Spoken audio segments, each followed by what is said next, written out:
Hello friends, तो ये हमारे संविधान की क्लास 19 है, जिसमें आज हम संविधान के भाग 4 में जो आपका नीति निर्देशक सिद्धांत है, जिसको हम directive principles of state policy भी कहते हैं, उसके बारे में देखेंगे।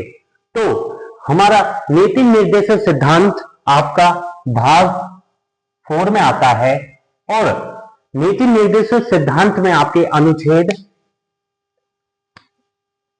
36 से अनुच्छेद 51 तक आपके नीति निर्देशक सिद्धांत आते हैं।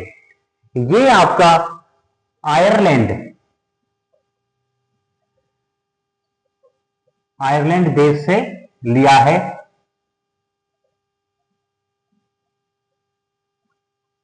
और नीति निर्देशक सिद्धांत का जो सिद्धांत होता है वो है आपका आर्थिक, सामाजिक व प्रशासनिक सिद्धांत और इसका उद्देश्य है आपका लोक कल्याणकारी आपका राज्य की स्थापना करना। लोक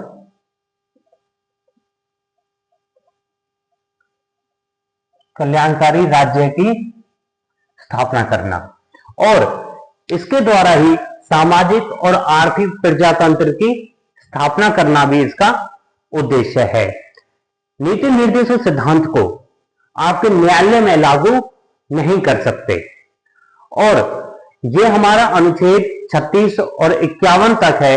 तो अनुच्छेद 36 में आपका राज्य की परिभाषा दी हुई है और अनुच्छेद 37 में न्यायालय द्वारा नीति निर्देशक सिद्धांत को लागू नहीं कर सकते। अनुच्छेद 38A में सामाजिक, आर्थिक व राजनीतिक न्याय मिलना चाहिए, ये आपका अनुच्छेद 38A में है। 38B अनुच्छेद आपका 44 में संविधान संशोधन द्वारा 1978 को जोड़ा था और इसमें बोला था कि राज्य लोगों की आय, अवसर व सुविधा की असमानता को दूर करे। राज्य का यह कर्तव्य होगा कि वह लोगों की आय, अवसर व सुविधा की असमानता को दूर करे। यह अनुच्छेद आपका 44वें संविधान संशोधन द्वारा 1978 को जोड़ा था। उसके बाद आता है आपका 39A। इस अनुच्छेद को 42वें संविधान संशोधन द्वारा 1976 में जोड़ा था और इसमें कहा गया था कि निःशुल्क व समान न्याय देना।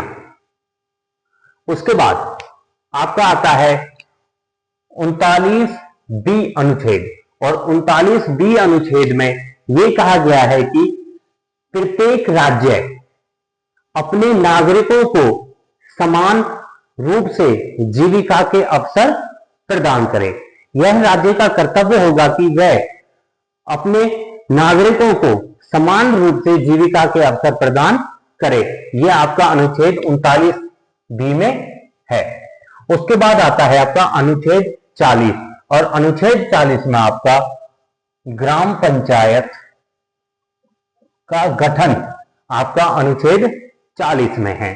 फिर आता है आपका अनुच्छेद 41 और इसमें आपका कि बीमारी की स्थिति में काम, शिक्षा, लोक सहायता पाने का अधिकार देना चाहिए।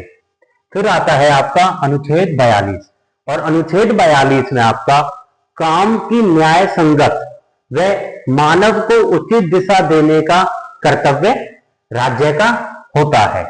फिर है आपका 43A।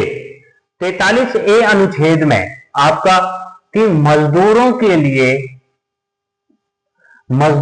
लिए उचित मजदूरी होनी चाहिए।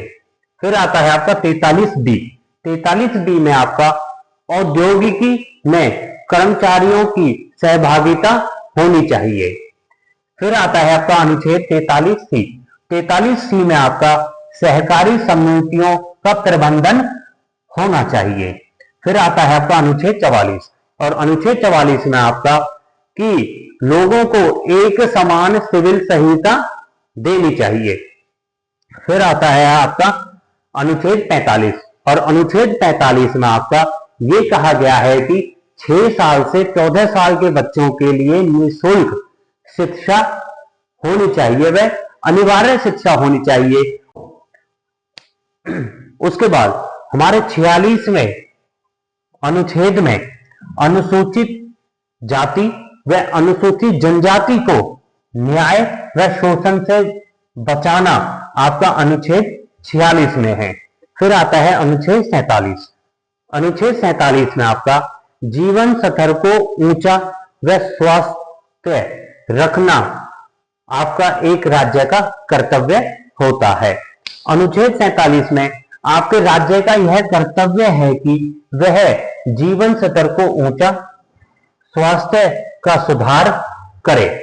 फिर आता है आपका अनुच्छेद 48A।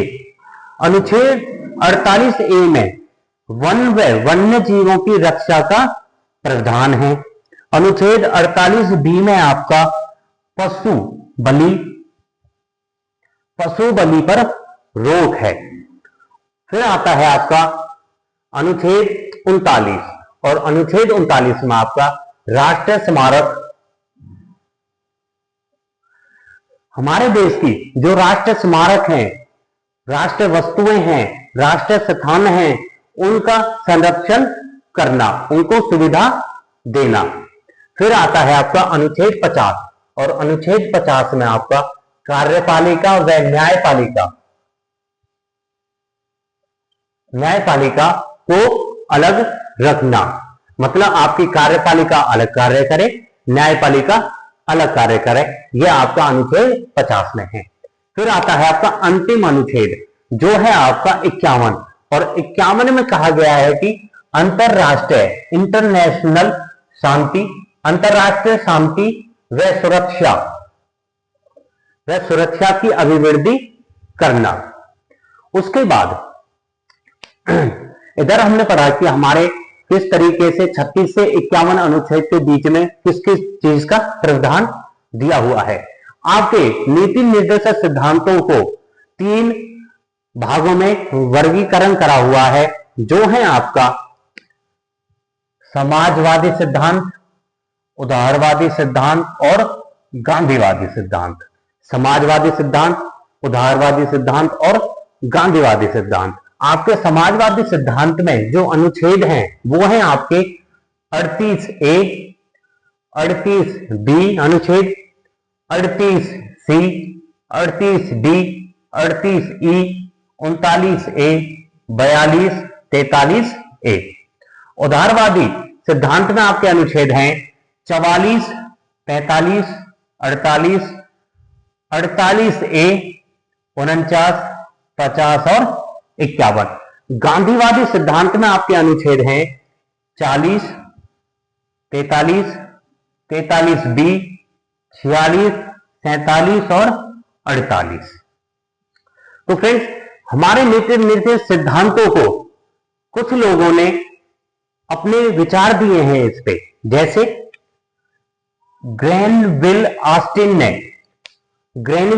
ने अपनी book Indian constitution cornerstone of a nation में नीति निर्देशक सिद्धांत को आत्मा कहा है, संविधान की आत्मा।